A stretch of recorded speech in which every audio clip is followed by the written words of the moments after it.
All right, 99.9 Punk World Radio FM. You guys already know what time it is. And right here, right now, we are actually joined by a member of a phenomenal band by the name of No Consent. That's right. We got Tyler right here live on 99.9 on the radio and, of course, YouTube as well. How are you doing this evening? I'm doing good. It's a little gloomy out here in Buena Park, California. It's a beautiful night, but I love the rain, so it's awesome. Hey, I definitely hear you. I was interviewing another band last night, and I guess they were out in Anaheim, and it was raining too. So it looks like Oh the yeah, rain just isn't stopping for you California folks. yeah. We're from Big Bear, so it's been snow nonstop, and luckily we finally got some rain. So happy that it was rain, not snow for once. But I do have to say, I'm definitely jealous, man. I see some palm trees in your background there, man. I'm out here in Canada, so Beautiful. It's I'm beautiful, definitely jealous, man, that you guys have some palm trees. yeah. Right.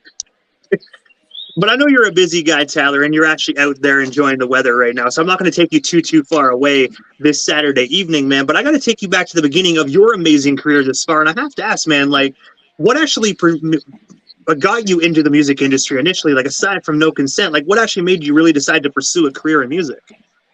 Jimi Hendrix, honestly, when I was like 10 years old, I heard, I was probably like 8 the first time I heard Jimi Hendrix, but I was like 10 when I actually listened to a full Jimi Hendrix album and was like, holy shit, what that guy does is amazing, and I was just amazed at that you could make a guitar sound like it was talking almost, and that it was dancing with him. And so it made me look more into music, check out like Peter Frampton, all the stuff my parents would show me, all the hippy dippy stuff. And, but there was some crazy people doing some crazy stuff back then. And that followed into listening to punk and listening to metal and I love all music as long as it's good music, but punk's where my heart's at. So, but yeah, just listening. I had to say the very, very beginning was listening to that Jimi Hendrix album. That made everything go for me. Hey, you can never go wrong with Jimi Hendrix, man. Such a killer guitar player, man. Like, that guy could shred pretty much any song. Absolutely. And on way more acid than I could play music on. Yeah, I heard some stories that he was pretty messed up a lot and he could still play. Like, I don't know, man. If I was on that much, I would probably look in the opposite way from the guitar and just start drooling. Laughing or something. Like, yep. Same here. But I gotta ask, man, what is the origin story behind No Consent, man? Like, what made you guys decide to come together as one and form this band? Like, how did you guys all meet? So I've known Cody. It was Cody, Shane, Todd, and myself, and I'd known all of them since we were little kids. Big Bear's a super small town, so everyone just kind of knows everybody. You know what I mean? And one night we were all talking. We all started just hanging out recently, and then back then we started just hanging out. And I hit them all up and was like, guys, there's this Leftover Crack show, and it was like Days and Days, and I want to say like Pop Out and a bunch of other bands and stuff like that. And we all decided like, yeah, let's go. You know what I mean? This was before they got canceled and everything like that, and which probably should happen a while ago. But besides that, whatever. We went to go to one of their shows and realized that we had 2 guitarists, one of them being a singer, a bassist, and a drummer, sitting in one car on the way to a punk rock show. And it was like, what are we doing here? Why don't we play music? Like, we should be on that stage one day, And we was at the Glass House in Pomona, and we still want to play there to make it like full circle. It'd be super cool. And honestly, that honestly sounds like that was you guys are meant to be in a band together, because it's not every day you're in the same car and you have every key piece of a punk band in one car, let alone an entire vicinity, man. So that's definitely fate. That's my joke, was that we even had too much. We had one extra guitarist, you know what I mean? So that's what made us have to be metal-ish. You can never have more. You never have more guitar on a punk record, in my honest opinion, man. You can always have a little bit more than what you need. Right. And also, as well, you guys actually are currently signed to Grimace Records. I was wondering if you can actually tell us a bit more about this record deal. And, of course, how did you ultimately land that deal and get discovered by them? Because they have a phenomenal roster of such phenomenal talent. Well, first of all, they are amazing people. It's pretty much Sophie and then Dave Dichter from MDC and Sophie from Elected Officials.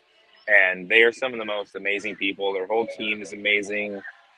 We've never been treated by almost anybody in our whole life so damn good. But they treat us really, really well. They're amazing people. we met them actually. We got lucky enough. We kissed the right asses, I guess, to get on a show with, it was Dead Kennedys, MDC, and ourselves. And we played that show, and it was like a dream come true. And then I bought some merch from like Dave and them because I'm a huge MDC fan. And he, next thing you know, he starts signing everything. And Sophie's like, "That's the band you played with." And he's like, "Oh, I'm so sorry, I didn't know." I was like, "It's okay. There's so many faces you see in the night. It's hard to kind of remember people sometimes."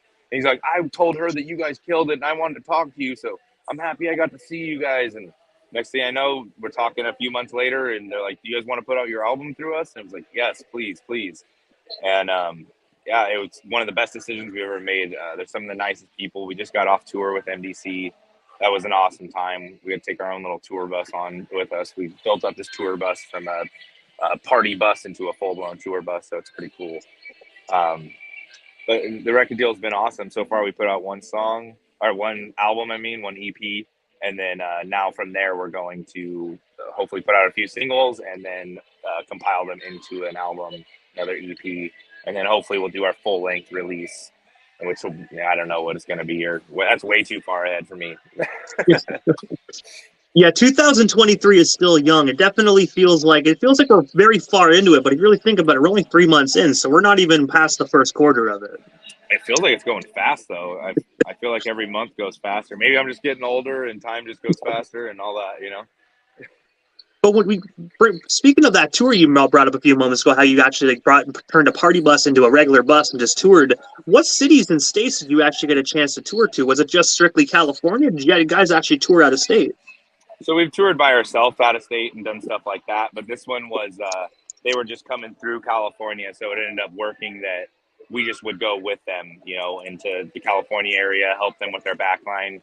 And as Dave was saying, he was like, I'm testing my baby band. I want to make sure you guys are ready to go. And he gave us the thumbs up at the end and is trying to get us on a bunch of big gigs and stuff like that.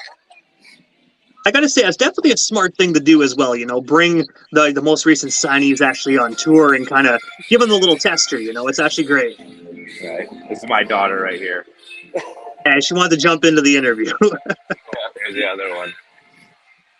But also as well, man, on December 31st of 2020, you guys actually released your 4-track demo. I was wondering if you can actually tell us a bit more about these demo recordings. And of course, did you have any idea that this demo would actually be so popular, man? Because honestly, this demo really did blow up for you guys. Right. Yeah, we had no idea. We were honestly just 4 idiots in a garage from Big Bear just trying to have fun. And, of course, with big aspirations, any band that starts off wants to be, one day like, oh, if we could make it, or if we, whatever. It's always like in the back of your mind. But to me, I just love playing music, and I know the rest of the guys, we just love music. And even if we played songs to 2 people, that might get old eventually, playing to 2 people every night. But, I'm sure I'd still probably be doing it or in some capacity or something like that. So I love music. I know the rest of the guys love music, and I'm stoked that this demo did anything for us, let alone what it's done. And then Bastard Nation itself, what it's done for us as well is just crazy, so. And I got to say, it definitely is a phenomenal project, man. Honestly, it's 4 songs long, but it's absolutely not skippable, in my honest opinion. Thank you so much. That means a lot. And also, on January 7th of 2022, you guys actually released your debut full-length 8-track album titled Bastard Nation. I was wondering if you can actually tell us a bit more about this album, and of course, where can we actually buy or stream ourselves a copy of it today? So you can buy it on our Square site. It says noconsent.squaresite.com.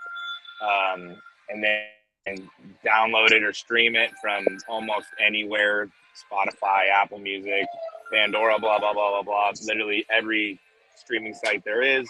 All of our stuff's on YouTube. We have a really cool animated music video for Live Fast. It's got Steve Caballero. It's got Rick Thorne, it's got Patrick Sullivan from DFL, and it's got Sam King from Get Dead.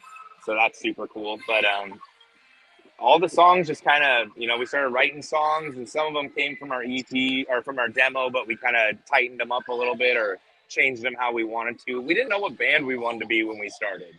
When we first started, we went to a Leftover Crack show. So we were kind of like, let's do like hardcore ska, And then next thing you know, it was like we wrote a few more songs and it was like, whoa, those are way heavier than I ever thought they were going to be. And then even some songs we wrote, and it was like, I don't know if we can play that. That's like, unless we want to be a metal band, you know, which a lot of the guys in the original unit were all from metal, you know, backgrounds and stuff like that. And even I love metal. I'm from metal background. I played reggae, so I was like, ska, metal, let's do it all. You know what I mean? And I pretty much was from Big Bear to where it was, if a band popped up, if you wanted to play music, you probably should join them, you know, because there's not going to be another band. So if reggae bands popped up, it was like, sure, I'll be the guy with piercings and tattoos, and I'll play reggae. You know, I don't fit in, but sure, you know, and I like reggae. I love reggae. I love good music. But all these songs just kept getting written and written and written. And next thing you knew, we had 8 songs. Well, we actually had 7 songs. And we went to the recording studio to go record them. And I told the guys last minute, I was like, I don't feel right with 7 songs. 7 songs doesn't feel right. And I was like, remember that one riff we were working on? Let's finish it. And they were like, what? You're crazy. And then we just started sitting there while we were waiting for all the drums to get finished. And by the end of it, it was like, I think we can play that song. And that's Sugarloaf. So, which is cool because it's like our home anthem and we kind of just spat it out. So I feel that means that it came even more from the heart. And with that album, do you guys actually have any hard copies available that can be purchased today, or is it just strictly digital? No, yeah, actually we have CDs and we have cassettes, and we've been getting screwed around with vinyls forever, but we're actually about to sign our first. We got vinyls, the whole contract, everything like that, and it was with our original record label, and they ended up stealing all of our money. So good to go, Poison Well Records. Hope you have a good one. And then so now we're on to Grimace Records, who I've said treated us amazing and has done everything right for us. But it looks like we're just about to finally do a whole new contract. So anyone who's bought a record and watching, I want you to have them. I want one. I would love one. I wish all of our money didn't get stolen for the first round. So now we're probably going to be printing these and like breaking even because our first round of money got stolen. And there's like nothing we can do about it apparently. So life happens. Well, we learn. I gotta say, with the previous label, man, all I gotta say is I hope all the vinyls that they purchased, I hope they all got warped. Yeah, right. You know what I mean? That way everyone has to get a refund. They said I was a drama because I wanted to know what was going on, and then the guy told me that he should just throw our like masters into the ocean. And it was like, and he tried to blame somebody. It was like, dude, I just want records, and I thought we were just a team being on a record label together. Like communication is key, man. Especially if you're running a label, you have to keep the artist happy and you have to communicate. You know what I mean? It's like you can't leave them in the dark and expect like people not to be like, hey, what the f- is going on, man? Like I want to know. Like that's how life works, man. Communication is key, definitely in business. It was ridiculous, but hands are washed. Whatever. If they needed the money that bad, so be it. You know, like we're just a broke punk band, but I guess you needed it more. A big record label. You know what I mean? Like whatever. So hey, karma's a funny thing, man. Now you guys got a better opportunity, and the vinyl's gonna come. And honestly, just listening to both these recordings, man, I'm super excited to hear what's next from No Consent, man, because you guys have such an amazing, very unique sound, and I love the protest music you guys actually have, man. Like F the Cops is actually my favorite joint. That's a good one. Yeah, that's one of our originals. Whereas our other guitarist, like our original guitarist, wrote it, and we kind of co-wrote it, but he came up with some of the lyrics, and he was like, "Is this too strong?" And I was like, "No, this is like, I want to scream in people's faces." And like, even the song like "Kill Them All," it's like, I don't really want everyone to go out there and kill all politicians and police. That's not doable, nor is it right. You know what I mean? But I want to kill the idea of politicians and police. The fact that like this is all perfect world stuff, and it's never gonna probably happen ever. But I don't understand why we need police. I don't understand why we can't police ourselves. Once again, it sounds like a perfect world, and not everyone's gonna do the just thing and the right thing. I don't like that. Like I don't care what anyone believes in or what their beliefs are themselves, but the fact that we need a God to tell us what to do or what's right and wrong, that's right here. You know what I mean? Like my brain tells me what's right and wrong. My heart tells me what's right and wrong. And I don't know. But the world's fucked up. Excuse my language. The world's messed up. And yeah, it's just awful. I can't understand the life we live, the world we live in. It's just mind-bending to me. If you really sit down and look at it, it kind of hurts. And also, in a couple weeks, on March 25th, you guys will be performing alongside Frequency Within at Bobby V's in Anaheim, California. I was wondering if you can actually tell our viewers and listeners what can they expect from this up and coming show, and of course, where can we actually snag ourselves some last minute tickets to come see you guys live in full effect? Yeah, I think I want to say that they have the tickets on Ticket Web. I could be wrong. It might just be at the door, but yeah, that show's going to be awesome. It's put on by some good buddies of ours from Celebrity Soccer. They're also from they do what are the Twisted Soul Entertainment. They do a lot of booking and stuff like that, and they're super cool people. They became friends with us. We did like a 3-day tour with them, I think, and went out to all throughout Arizona and stuff like that. And they became super close friends of ours, so they've been booking us on stuff. And we brought them up to Big Bear before and all that good stuff. But yeah, all those bands seem super awesome. We've been talking to Frequency Within. We've been playing with the other bands, C Punch. I don't know if I can say their name on on radio, but Oh, we're completely uncensored, man. Definitely. I oh, just didn't cool. say the full name of your song earlier because I know your children are with you. So I just Oh, didn't. I wanted to be that professional, right? So. no, okay, cool. I heard you do it, so I was like, I'm not going to be the guy that's like, Oh, well, fuck, we're we're completely going. uncensored, man. So you can say whatever Cool. you need to say. So the band Cunt Punch, then yeah, there's a Frequency Within. There's going to be a bunch of awesome bands on that. We're stoked on that one. We actually have Patrick Sullivan from DFL. He's going to step in on bass for us, and that's going to be awesome. Or that's actually no, I lied. The Whiskey Barrel show is going to be Patrick Sullivan from DFL, and then we're gonna have like guest appearance basis for right now from our cool bands, friends we have, and stuff like that. So the 18th at Whiskey Barrel with La Probesca and with Union 13 is gonna be Patrick Sullivan from DFL, and then the next one, Bobby V's, is gonna be Dan Thrasher from Since We Were Kids, which is like two really awesome, badass skateboarding bands. Super close friends of ours, so it's kind of cool. We're punk rock karaoke 2.0. And I gotta say that Cunt Punch band honestly is one of the most gnarliest names ever. I'm they're like, it's they're so pretty rad. simple, but it's just so gnarly. I love it, man. Yeah, Cunt Punch. and that chick is gnarly. The lead singer. I've only met her once, so I can't remember her name. So excuse I totally spaced her name. But she was like in your face. I remember that was like the one thing I was like, whoa, this band's name Cunt Punch. And then she got on, and I was like, this chick wants to fight. Like she sings like she's gonna go out there and just beat everyone's ass. I'm like, all right, this chick's got something to say. So. But also, I have to ask, what is next for yourself, Tyler, and of course, the rest of No Consent? Like, is there anything we missed during this evening's interview? Anything else you do still want to touch on, talk about, or promote? Well, we still got you here live on the Canadian FM dial this evening. Well, right now we have a new song that's about to come out. It's called "See You in Hell." We're working on it. We just got done recording it with Dan Thrasher. Once a great friend of ours. Check out Since We Were Kids. Awesome band. If you like skateboarding, like punk rock, hardcore, that's your band right there. But yeah, we just got done recording that song. It reminds me of No Consent meets The Exploited meets thrash nasty. The song's called "See You in Hell," and it feels like you're visiting hell for a second. It's very chaotic, very disgusting, in your face. It's got the No Consent vibes everyone's used to. So. And also, as well, obviously, I know how to find you guys on social media. But for the individuals that don't know how to follow or don't have you guys on social media, how can they go about following you guys to stay updated on everything? Tyler and No Consent. So on No Consent, or it's No Consent Band on Instagram is how you can follow that. And then it's just No Consent, I believe, on Facebook. It might be No Consent Band. I think you just look up No Consent and we pop up.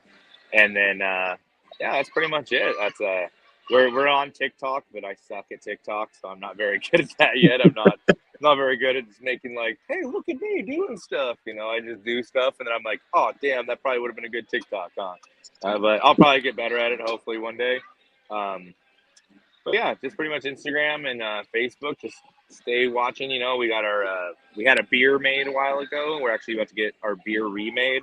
So those will be back. It's called Kill the Mail. We'll have those back at shows. The guy's a licensed home brewer. So we actually like it because it's kind of that DIY sense. You know what I mean? You can't sell it in store. It can't be taxed. You have to give it away for donations. So it helps him as a small brewery to try to become larger and actually become a brewery one day. And then it helps us because it looks super cool that we have a beer. That's pretty cool. I definitely got to come out to California sometime and slide on through and just get hammered off your beer at a no consent show. I got to say, that would definitely be a killer time. They're like 7 or 8% alcohol too, and it does not feel like a 7 or 8. It's a punch in the face. It definitely sounds like it sounds like a carling ice a little bit. One of those like black curling black ices where you take like drink half of it and you're just like, where the hell am I? Plastered, yeah. It tastes really good though. It's awesome. We're hopefully actually planning a Canadian tour soon, so hopefully maybe we'll come see you soon. Hey, definitely keep me posted when you guys slide down through Canada. Once you come north of the border, definitely give me a message, and wherever you guys are at, I'll definitely drive on over and come enjoy the night with you guys. Fucking A. But I got to say, first and foremost, Tyler, I won't take any more of your evening today. But thank you so much, man, for just giving us a bit of your time and just talking about your amazing band and just your guys' upcoming right up until today and what's next, man. It was such an honor to speak with you. And hopefully down the line, we can make this happen again sometime soon. But for now, man, definitely have yourself a phenomenal night. And hopefully it gets sunny out there in California soon and that rain dries up. Right. It's nice right now. It's just kind of spitting on us, but it's beautiful. But thank you so much for having me. I want to say thank you for everyone that tuned in and watched. You're awesome. This interview was awesome. Thanks for having us, or me. Hey, man, you are most certainly welcome, and thank you so much for the positive feedback, man. I definitely appreciate it. But again, Tyler, definitely have yourself a phenomenal night, and we definitely have to talk again soon, man. Definitely have a great weekend as well. Oh, you as well. And I'll be on here every night. Let's just do this regular thing now. I'll talk to you soon, man, most definitely. Whenever you're ready, shoot me a message. We'll definitely get you back on. Right on. Have a good one, brother. Right, Thank you. You too. Thank you, bro.